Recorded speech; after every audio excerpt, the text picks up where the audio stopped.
नमस्कार मित्रों, मैं जैसा आप सब जानते हैं पंडित अखिल शुक्ल, जय महाकाल आयुर्वेद, अनिरुद्ध शुक्ल, ये 2 नंबर है हमारे अलग-अलग।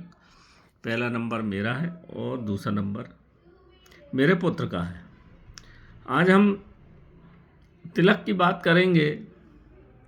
यहाँ ये 2 तरह के तिलक रखे हुए हैं, ये सब जानते हैं आप। मैंने पहले भी वीडियो डाली थी इनकी। ये अपना तांत्रिक तिलक है, ये वाला, ये तांत्रिक तिलक कहलाता है। तिलक की बड़ी महिमा है दोस्तों। तिलक आप जैसे ही आज्ञा चक्र पे लगाते हैं अपने, कोई सा भी तिलक हो, साधारण हो, जो भी हो, उस तिलक को लगाने से आपका आज्ञा चक्र तो छुप जाता है, मगर कोई दूसरा आदमी जब तक आपके ऊपर कोई क्रिया नहीं कर सकता जब तक आप उसको आज्ञा चक्र ना दिखे। मतलब आज्ञा चक्र यानी दोनों भौं और नाक का मध्य है, जहाँ वो आज्ञा चक्र कहलाता है। वहीं से आपके पूरे जीवन भर आपको आज्ञा मिलती है और शरीर वैसा ही काम करता है। इसलिए उसको तिलक की बड़ी महिमा और आज्ञा चक्र को एक्टिव करने की बड़ी विधान है। तो इसलिए महिलाओं को वहाँ पे सिंदूर लगा दिया जाता है कि कोई उनको आकर्षित ना कर सके। वो तिलक से वो भ्रमित हो जाते हैं। जब अपन तिलक लगाते हैं ना, तो कोई भी काम जो करने वाला होगा, अगर उसको वो जगह खाली मिलेगी नहीं तो अपना खूंटा कैसे गाड़ेगा। आपका खूंटा तो पहले से गड़ा हुआ, मतलब एक प्लाट के ऊपर आपका मकान, जब तक आपका प्लाट खाली नहीं, जब तक दूसरा आदमी उसको पे मकान नहीं बना सकता। खाली मिलेगा तो मकान बना लेगा। अब जब आपका ही मकान खड़ा तो कैसे मकान बना लेगा। तिलक का ये महत्व सब सरल भाषा में समझिए। अब वो धर्म और वो सब अपन उसकी अनावश्यक बातें ना करें, अपन तो मुख्य मुद्दे की साइंटिफिक बात करें, वैज्ञानिक तथ्य की बात करें। वो तिलक की बड़ी महिमा। और तिलक अलग अलग प्रकार से लगाए जाते हैं। त्रिपुंड लगाते हैं वाम मार्गी लोग, त्रिपुंड, और फिर उसमें भी वही आज्ञा चक्र पे से वो पहला त्रिपुंड जाता है होके। तो अलग अलग सबकी अलग अलग तरीका पर तिलक की बड़ी बहुत महिमा है। ये तांत्रिक तिलक है। इसको कैसे बनाना, माँ कामाख्या का सिंदूर डाल के, चंदन का तेल, मैंने जितने आपको तेल दिखाए थे, बहुत सारे, चमेली का तेल, और इसमें अगर तगर अपना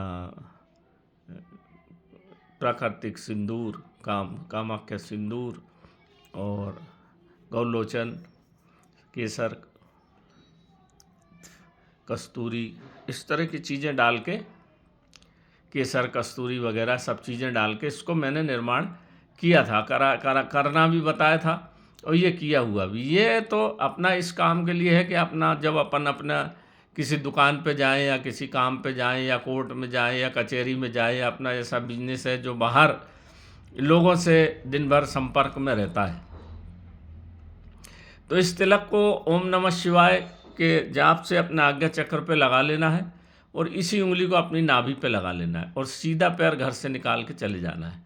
और जिधर भी जा रहे हैं आप, उससे अगर आपको जो भी कार्य है तो उससे आँख से आँख मिला के बात करिए, और उसके कार्यालय में जाएं तो सीधा पैर अंदर डाल के ओम नमः शिवाय का एक बार जाप कर लीजिए।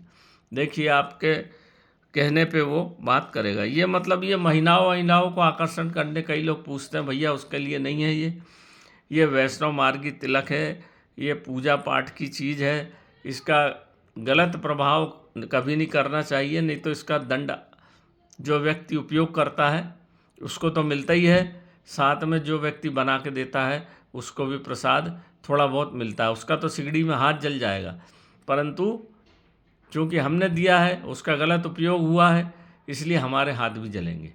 तो इसलिए तंत्र में कहा गया है कि मूर्ख, अज्ञान, लालची, लोभी और दुष्ट, इन लोगों के सामने कभी तंत्र की बात नहीं करना चाहिए।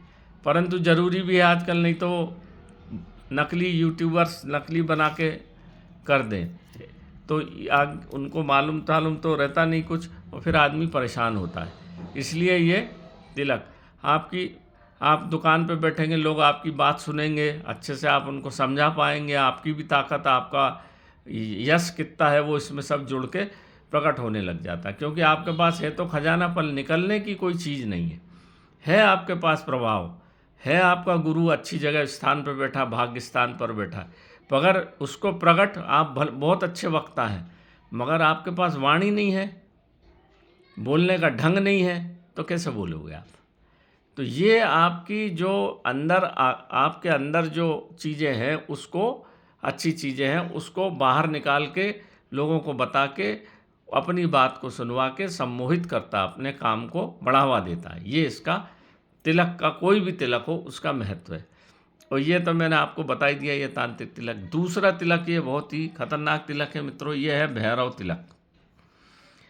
ये भैरव तिलक है, ये आज तक कोई ने नहीं बताया हो, आपको बताया होगा। ये बनता बड़ा जोरदार चीज़ से बनता है।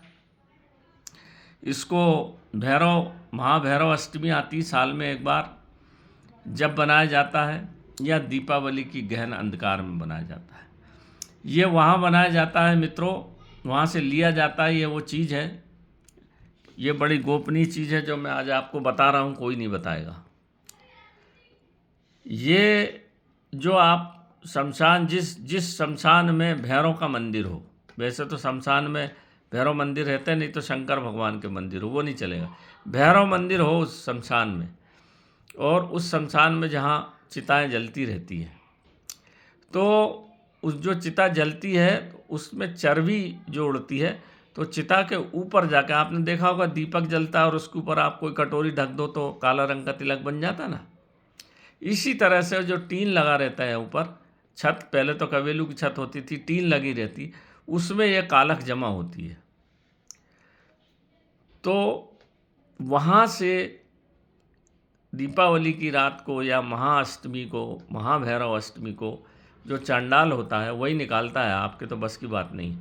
वहाँ रात के 12 बजे जाइए, उसका जो प्रसाद हवन, उसमें काफ़ी सामग्रियाँ लगती है, वो बताने की आवश्यकता नहीं है, तो उसको दे दो, तो वो फिर वो निकाल के सूखा दे देता है। ये उड़ता बहुत जल्दी, इसलिए इसको डिब्बी में रख के उसी वक्त ला के, और अपना जो भी आपका काला अंकोल का तेल, चमेली का तेल, चंदन का तेल, इस तरह से 5-6 तेल मिला के उसी वक्त इसको बना लिया जाता है। इसको बोलते हैं मसानी कपूर। ये मसानी जो काला निकलता है ना, मसान से बना हुआ कपूर, ये महाकपूर कहलाता है, सबसे शुद्ध कपूर। जिस तरह से सबसे शुद्ध आदमी की खोपड़ी होती है, उसमें भोजन करते हैं तांत्रिक लोग, उसी तरह से ये महाकपूर कहलाता है, मसानी कपूर या महाकपूर, उससे ये तिलक बनता है। प्रक्रिया समझ लीजिए, बड़ी कठिन है। जब आप जाएंगे, पहले से सब सेट करके रखना पड़ता है, इसमें बहुत पैसा लेता है। जो आदमी निकाल के देगा ना आपको, वो तो बात ही छोड़ दीजिए इससे, क्योंकि इससे दूसरी वाम मार्गी क्रियाएँ भी होती हैं, जो पुतली बना के उसके ऊपर करते हैं, तिलक लगाते हैं और मूठ, और वो फलानी बातें। अपन उस तरफ ना जाएं, वाम मार्गी क्रियाओं की तरफ। ये वाम मार्गी क्रियाओं को काटने का तिलक है ये क्योंकि ये मसानी कपूर, आदमी के देह से बना हुआ कपूर है, भगवान शिव का कपूर है ये इतना काम की चीज़ है। तो इसको ले आते हैं, जब जहाँ जो आदमी बार बार सता रहा है, बार बार आपके घर पे जादू टोना कर रहा है, बार बार कहीं झाड़ू फेंक देगा, कहीं गुड़िया फेंक देगा, कहीं फूल फेंक देगा, कहीं सिंदूर फेंक देगा, कहीं चूड़ी फेंक देगा आपके घर में, या दुकान पे चलती दुकान बंद कर देगा। ये ऊट पटांग के जो आजकल काम बहुत बढ़ गए, क्योंकि ये सब वाम मार्गी क्रियाएँ थोड़ी बहुत सिद्धि कर लेते हैं, तो या तो कथावाचक बन जाते हैं, या तो फिर वो ये वाम मार्गी क्रियाएँ करते रहते हैं। तो इसको तिलक को लेके, अपनी जो तिलक लगाने वाली उंगली रहती है, ये वाली उंगली, छोटी की उंगली के बाजू वाली, इसमें थोड़ा सा लेके आपके घर के ऊपर चौखट पे एक त्रिकोण बना दीजिए। माँ कामाख्या का त्रिकोण बनता है, जो ऊपर नोक और नीचे ऐसा त्रिकोण बना के उसमें ओम लिख दीजिए। ओम, एक त्रिकोण बनाया और उस पर ओम लिख दिया, और नीचे लिख दिया अष्ट भैरवाय नमः, अष्ट भैरवाय नमः, अष्ट भैरवाय नमः लिख दिया आपने। और साइड के दोनों तरफ, आपके मुख्य द्वार के दोनों तरफ जहाँ से आप प्रवेश करते हैं। जैसे आपका दरवाज़ा गेट घुसे तो आप वहाँ से मान लीजिए बगीचा है, वहाँ भी सुविधा हो तो वहाँ भी बना दें, और जब मेन गेट जहाँ से अंदर प्रवेश करते हैं वहाँ भी, और दोनों तरफ एक एक स्वस्तिक बना दीजिए। दोनों तरफ एक एक स्वस्तिक, पहले राइट हैंड साइड स्वस्तिक बनाइए अष्ट भैरवाय नमः बोल के, और फिर लेफ्ट साइड स्वस्तिक बना दीजिए दरवाजे के। कितना ही बड़ा तांत्रिक हो, कितना ही बड़ा जादूगर हो, सब कट जाता है। आप दुकान में भी बना सकते हैं, अपने घर पे भी बना सकते हैं, जहाँ आपकी परेशानी हो, आपको ऐसा लगता है कि हमारे घर में कुछ कर दिया हो। वैसे महेश्वर धूप भी देते हैं हम घर के शोधन के लिए, परंतु आपको फिर भी लगता है तो ये इससे बड़ी तांत्रिक चीज़ नहीं है। आप देखो तंत्र मंत्र जो अघोरी लोग रहते हैं, ये सब चीज़ें मित्रों भगवान के आशीर्वाद से मिलती है, इसलिए मैं महाप्रसाद बता रहा हूँ, आपको दे रहा हूँ। ये कोई बताएगा नहीं। जो वास्तविक अघोरी होंगे ना, जब उनके सानिध्य में आते हैं तब बताते हैं। वो जो काला तिलक लगाए रहते हैं कंठ में, माथे पे, वो इसी कपूर का तिलक लगता है उनको, और इसी से उनकी सब क्रियाएं होती हैं और जागृत होती हैं। तो ये सब चीज़ें हैं मित्रों। तो ये जिस किसी को भी चाहिए तो मेरा ये व्हाट्सएप नंबर है, ये मेरा 9165823800। कितना ही बड़ा तांत्रिक आपके घर में घुसेगा तो उसकी सब विद्या वहीं धरी रह जाएगी गेट पे, फिर नहीं चलती। तो और जो किसी की जिसकी तबीयत खराब हो गई हो, आपको ऐसा लगता है कि इसको ऊपर जादू, तो उसके भी दोनों तलुए में लगा दीजिए, पैर का तलुआ और माथे पे लगा दीजिए। देखिए कुछ दिन में वो ठीक होने लगेगा, इस तरह की क्रियाएं कटने लगेंगी। तो सबसे ऊपर तो मकान के ऊपर एक तिलक आपने को बना देना है, एक त्रिभुज त्रिकोण और दोनों तरफ स्वास्तिक, इसको याद रखिए। त्रिकोण, ऊपर सकरा नीचे चौड़ा, एक त्रिकोण, और ओम। जब आप बीच उसके नीचे से कोई भी जाएगा, सब विद्या आनी, शनि, राहु, केतु, दंत, तूफान सब दरवाजे पर रह जाएंगे। तो ये एक चीज़ थी मित्रों, मैं बता देता हूँ त्रिकोण। नहीं तो फिर आप पूछोगे ये ऊपर वाला भाग, ये दोनों तरफ चौकड़, यहाँ ओम बना दीजिए, यहाँ अष्ट भैरवाय नमः लिख दीजिए नीचे। ये इस तरह से आपको बनाना है। ये बीच में से घुसने का रास्ता, ये ऊपर नोक, ये माँ कामाख्या का चिन्ह मैंने आपको बता दिया था, ये बन गया। और दरवाजे के बाहर स्वस्तिक बनाना है आपको, दोनों तरफ दरवाजे के बाहर ऐसा स्वस्तिक बना दीजिए। इसमें ऐसे निशान बना दीजिए, ये निशान जरूरी है। आप लोगों को तो स्वस्तिक बनाते भी नहीं आता, ऐसा निशान बन, तब ये स्वस्तिक होता है पूरा।